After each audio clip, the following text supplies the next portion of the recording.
Tantang Pratama Arhan laporkan pengkhianatannya, Valdi Ghifari teman Marsky kini ciut kunci akun sosmed. Sosok Valdi Ghifari, teman pria dari Marcella Aprilia, jadi sorotan lantaran berani hina pemain timnas Indonesia, Pratama Arhan. Pratama Arhan merupakan suami dari Aziza Salsa, disebut miskin oleh Valdi Ghifari. Selain menghina Pratama Arhan, dia juga menyentil soal kekayaan dan gaji ayah mertua Arhan, Andre Rosiade, yang menjabat sebagai anggota DPR RI. Tak sampai di situ, Valdi juga mengungkap bahwa dirinya juga tidak takut dilaporkan terkait dengan hal tersebut. Gegara ucapannya itu, Valdi Ghifari kemudian jadi bahan hujatan khalayak ramai. Namun belakangan saat dicek Sri Poko TV, ia ternyata langsung mengunci akun sosial medianya. Kini profil dan kehidupan pribadinya pun ramai dicari oleh warganet. Siapa sebenarnya Valdi Ghifari? Terungkap bahwa Valdi rupanya seorang dokter yang juga bekerja di Universitas Trisakti Fakultas Kedokteran. Melansir dari akun Instagram Valdi, ia sudah punya 10,7 ribu pengikut. Sementara di keterangan Valdi menuliskan akhirnya sembalap serta fake dokter.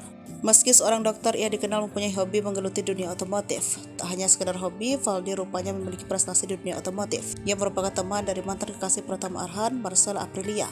Melalui live TikToknya, Marcella bersama Valdi Ghifari kedapatan membicarakan Pratama Arhan dan keluarga barunya dengan Aziza Salsa. Arhan ini siapa yang miskin itu ya, katanya. Ucapan temannya tersebut mendapat reaksi tawa keras dari Marcella Aprilia yang seolah sepakat dengan hal tersebut. Tak hanya itu, Marcella dan teman-temannya menyebut soal gaji DPR serta profesi ayah dari Aziza Salsa, Andre Rosiade. Cuplikan video Marcella tersebut menjadi ramai dan viral hingga dirinya dihujat warganet. Hingga kemudian Marcella memutuskan untuk minta maaf atas viralnya pernyataan itu.